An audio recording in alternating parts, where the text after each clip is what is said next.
হযরত মুহাম্মদুর রাসূলুল্লাহ সাল্লাল্লাহু আলাইহি ওয়াসাল্লামের এই জবাব শুনে লোকটি সাথে সাথে দৌড় দিলেন বাড়িতে গিয়ে তার আম্মার সেবা যত্নের মধ্যে তিনি নিজেকে নিয়োজিত করে ফেললেন। সুবহানাল্লাহ। হজ কখনো কখনো ফরজ, কখনো কখনো ওয়াজিব, কখনো কখনো নফল হিসেবে মানুষের উপরে আল্লাহ তাআলা দিয়ে থাকে। জীবনে একবার হজ করা ফরজ। কয়বার ভাই? হজ করা একবার ফরজ জীবনে, বারবার করা নফল। বারবার করা কি? নফল। আপনি একবার জীবনে হজ করতে গেছেন, আপনার সুযোগ আছে বারবার যাবেন, কারণ এটা একটা গুরুত্বপূর্ণ ইবাদত। গুরুত্বপূর্ণ ইবাদত। হজে যাওয়ার মতন স্বপ্ন, আশা, আকাঙ্ক্ষা কার অন্তরে নাই? ঠিক কিনা? কার অন্তরে না জাগে? যে মুসলমান ইমানদার, প্রত্যেকের অন্তরে পবিত্র কাবাগর তাওয়াফ করা, মদিনা শরীফে গিয়ে রাসূল সাল্লাল্লাহু আলাইহি ওয়াসাল্লামের রওজা শরীফ জিয়ারত করা, সালাতু সালাম পেশ করা, ইচ্ছা, আকাঙ্ক্ষা, তামান্না কার অন্তরে না জাগে? ঠিক কিনা? এই স্বপ্ন, এই আশা সবার অন্তরে, এই আশা করা, এই নিয়াত করা, ভালো কাজের নিয়াত করা, নেক আমলের নিয়াত করা প্রত্যেকটা ইমানদারের দায়িত্ব। প্রত্যেকটা ইমানদার নরনারীর উপরে কর্তব্য, দায়িত্ব, যে জীবনে একবার হলেও যেন আল্লাহ তাআলা পবিত্র কাবাগর সফর করায়। ঠিক কিনা? কাবাগর সফর করায়। হযরত আব্দুল্লাহ ইবনে মুবারক রাদিয়াল্লাহু তাআলার একটা ঘটনা মনে পড়ে গেছে। ইমাম বুখারী রাহমাতুল্লাহ আলাইহির উস্তাদ ছিল। ইমাম বুখারী রাহমাতুল্লাহ আলাইহির উস্তাদ ছিল আব্দুল্লাহ ইবনে মুবারক রাহমাতুল্লাহ আলাইহি। মক্কাতে তার বাসা ছিল। এক বছর 6 লক্ষ হাজিরা হজ করেছে। কয় লক্ষ ভাই? 6 লক্ষ হাজিরা হজ করেছে। হজ করার পরে হযরত আব্দুল্লাহ ইবনে মুবারক রাহমাতুল্লাহ আলাইহি তিনি একটা জায়গায় বিশ্রামের জন্য একটু হেলা নিয়ে বসলেন। হঠাৎ আল্লাহ তাআলা তার চোখের মধ্যে তন্দ্রা দিলেন, ঘুম দিলেন। তন্দ্রার মধ্যে স্বপ্নে দেখতেছে এই বছর যত হাজিরা হজে এসেছে, স্বপ্নের মধ্যে দেখতেছে দুজন ফেরেশতা তার স্বপ্ন যুগে দেখা করলেন। মাথার কাছে এক ফেরেশতা নাজিল হলো, পায়ের কাছে এক ফেরেশতা নাজিল হলো। পায়ের কাছের ফেরেশতা মাথার কাছের ফেরেশতার কাছে জিজ্ঞেস করলেন, ও হে ভাই, এই বছর কত হাজিরা হজ করতে এসেছেন? মাথার কাছের ফেরেশতা জবাব দিচ্ছেন, গুরুত্ব সহকারে শুনেন, এই কথাটার মধ্যে শিক্ষা আছে। ঘটনাটা এমনি বলতেছি না, বাস্তব ঘটনা, ঘটনার মধ্যে শিক্ষা আছে। হযরত আব্দুল্লাহ ইবনে মুবারক রাহমাতুল্লাহ আলাইহি স্বপ্ন দেখতেছেন, পায়ের কাছের ফেরেশতা মাথার কাছের ফেরেশতার কাছে জিজ্ঞেস করতেছে, এই বছর কত হাজিরা হজ করতে এসেছে? মাথার কাছের ফেরেশতা জবাব দিচ্ছেন, এই বছর 6 লক্ষ হাজিরা হজে এসেছে। কয় লক্ষ ভাই? 6 লক্ষ হাজিরা হজে এসেছে। মাথার কাছের ফেরেশতা জবাব দিচ্ছেন, কেন ভাই এই কথা কেন জিজ্ঞেস করলাম? পায়ের কাছের ফেরেশতা জবাব আবার জিজ্ঞেস করলেন, ওহে ভাই, এই বছর যে 6 লক্ষ হাজিরা হজে এসেছে, হজ করেছে, তাদের মধ্যে কি কয়জনার হজ আল্লাহ তাআলার দরবারে কবুল হয়েছে? কয়জনার হজ? এই 6 লক্ষ হাজিদের মধ্য থেকে কয়জনার হজ আল্লাহর দরবারে কবুল হয়েছে? মাথার কাছের ফেরেশতা জবাব দিচ্ছেন, ওহে ভাই, খুব মর্মান্তিক একটা প্রশ্ন করলাম। এই বছর যে 6 লক্ষ হাজিরা হজে এসেছে, একজন মানুষের, একজন হাজিদেরও হজ আল্লাহর দরবারে কবুল হয় নাই। বলি আল্লাহু আকবার। কয়জন? একজনেরও হজ আল্লাহর দরবারে কবুল হয় নাই 6 লক্ষ মানুষের। তাইলে চিন্তা করেন তাদের নিয়াত, তাদের ইয়াকিন কেমন ছিল? কারোই হজ কবুল হয় নাই। এমন হাজিরা মনে হয় বাংলাদেশে নাই। কত হাজিরা মানুষদেরকে দেখানোর জন্য হজে যায়, ঠিক কিনা? হাজিরা দেখানোর জন্য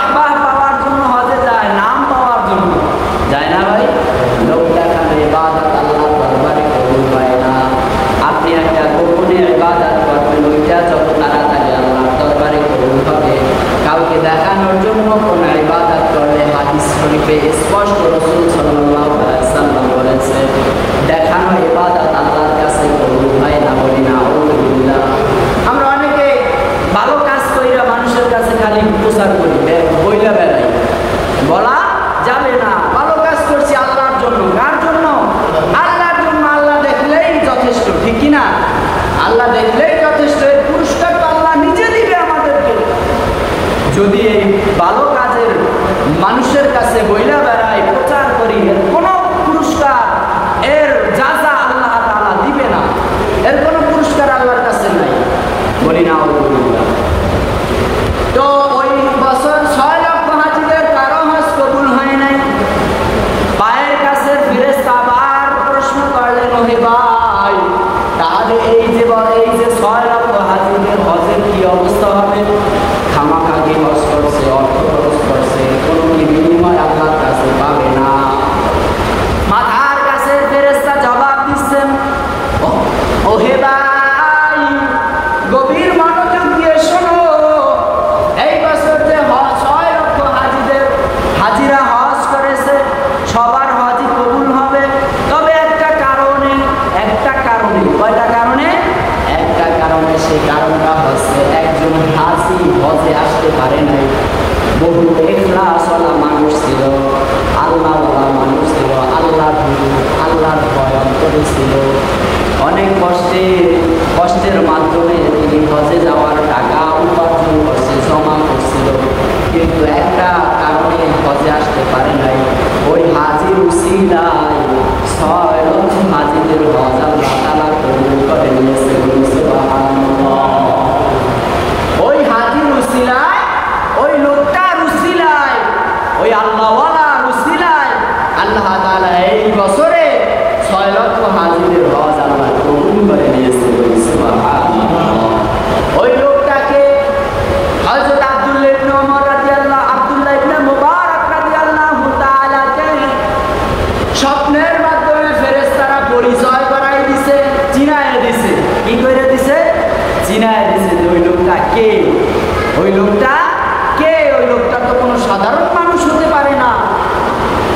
হযরত আব্দুল্লাহ ইবনে মুবারক রাদিয়াল্লাহু তাআলার স্বপ্নের মাধ্যমে দেখাইছে ওই লোকটার বাড়ি সিরিয়ার দামেস্কে। মক্কা থেকে প্রায় 1000 কিলোমিটার দূরে, 1000 কিলোমিটার দূরে। তিনার নাম আলী ইবনে মুআফফাক রাদিয়াল্লাহু তাআলা। তিনার নাম কি? আলী ইবনে মুআফফাক। মুআফফাকের সন্তান আলী, মুআফফাকের ছেলে আলী। ইসলাম পূর্ব যুগে দেখবেন বাবার সাথে ছেলে মেয়েদের নাম মিলায় রাখে, ঠিক কি না? আব্দুর রহমান ইবনে আউফ, আব্দুল্লাহ ইবনে মুহাম্মাদের পুত্র সন্তান আব্দুল্লাহ, আব্দুর রহমান ইবনে আউফের পুত্র আব্দুর রহমান। এরকম কইরা ফাতেমা বিনতে মুহাম্মাদের মেয়ে ফাতেমা। এরকম কইরা ইসলাম পূর্ব যুগে বাবার নামের সাথে সন্তানদের নাম মিলায় রাখত। তো ওই লোকটার নাম ছিল আলী ইবনে মুআফফাক রাদিয়াল্লাহু তাআলা। বাড়ি কই সিরিয়ার দামেস্কে। হযরত আব্দুল্লাহ ইবনে মুবারক রাদিয়াল্লাহু তাআলা ওই দিনে সকাল সকাল রওনা হলেন। ওই লোকটার সাথে আমার সাক্ষাৎ করতে হবে। লোকটা কেমন চরিত্রের মানুষ, কেমন বুজুর্গ মানুষ, কেমন আল্লাহওয়ালা মানুষ। তার কারণে আমাদের আজকে এই বছরের 6 লক্ষ হাজিদের হজ কবুল হয়েছে। লোকটা তো কোনো সাধারণ মানুষ হতে পারে না। সুবহানাল্লাহ। আব্দুল্লাহ ইবনে মুবারক রাদিয়াল্লাহু তাআলা রওনা হলেন সিরিয়ার দামেস্কের দিকে। জিজ্ঞেস করতে তিনি খোঁজ পেয়ে গেলেন। এক মুরব্বীর কাছে জিজ্ঞেস করলেন, আলী ইবনে মুআফফাক রাদিয়াল্লাহু তাআলার ঘর কোনটা? ওই লোকটা তার সালামের জবাব দিয়ে বললেন, এই যে বাঙ্গাচূড়াতে একটা ঘর দেখতেছেন, এই ঘরটাই আলী ইবনে মুআফফাক রাদিয়াল্লাহু তাআলার বাড়ি। সুবহানাল্লাহ। হযরত আব্দুল্লাহ ইবনে মুবারক রাদিয়াল্লাহু তাআলা তাকে সালাম জানালেন। সালাম দিয়ে তাকে জিজ্ঞেস করলেন, আপনি কেমন আছেন? আপনার দিনকাল কেমন আল্লাহ কাটাচ্ছেন? আব্দুল্লাহ ইবনে মুবারক রাহমাতুল্লাহ আলাইহির জবাবে তিনি বিস্মিত হয়ে গেলেন। তার পরিচয় জানলেন। আব্দুল্লাহ ইবনে মুবারক রাহমাতুল্লাহ আলাইহি তিনাকে চিনেন না। ওই সময়ের কোনো মানুষ ছিল না। প্রত্যেকটা আলেম ওলামা, সাধারণ জনগণ সবাই তাকে চিনত। তিনি একজন হাদিস বিশারদ ছিলেন, তাফসীরকারক ছিলেন, মুফাসসিরে কিরাম ছিলেন, মুহাদ্দিসে কিরাম ছিলেন, অনেক বড় আল্লাহওয়ালা বুজুর্গ লোক ছিলেন আব্দুল্লাহ ইবনে মুবারক রাহমাতুল্লাহ আলাইহি।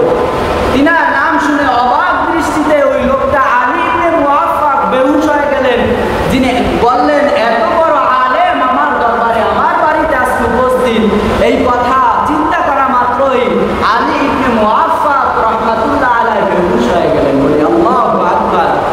কিছুক্ষণের মধ্যে আল্লাহ হুশ ফিরিয়ে দিলেন।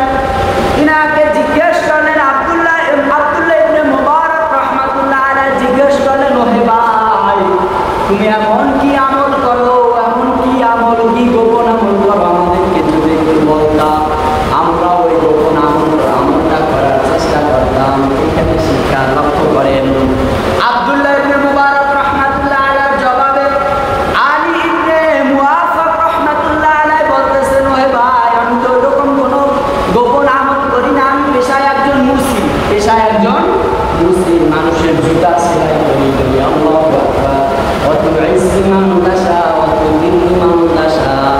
আল্লাহ চাইলে সকালবেলার বাদশাকে বিকেলবেলা ফকিরে পরিণত করতে পারে, ঠিক কিনা? নদীর পার ভাঙে ওপার করে, এই তো নদীর খেলা। সকালবেলার বাদশা তুমি, ফকির সন্ধ্যাবেলা। আল্লাহ চাইলে সম্মান একজন মুসিকেও দিতে পারে, ঠিক কিনা? একজন ব্যান চালকরে আল্লাহ চাইলে আল্লাহওয়ালা, আল্লাহর ওলি বানাই দিতে পারে।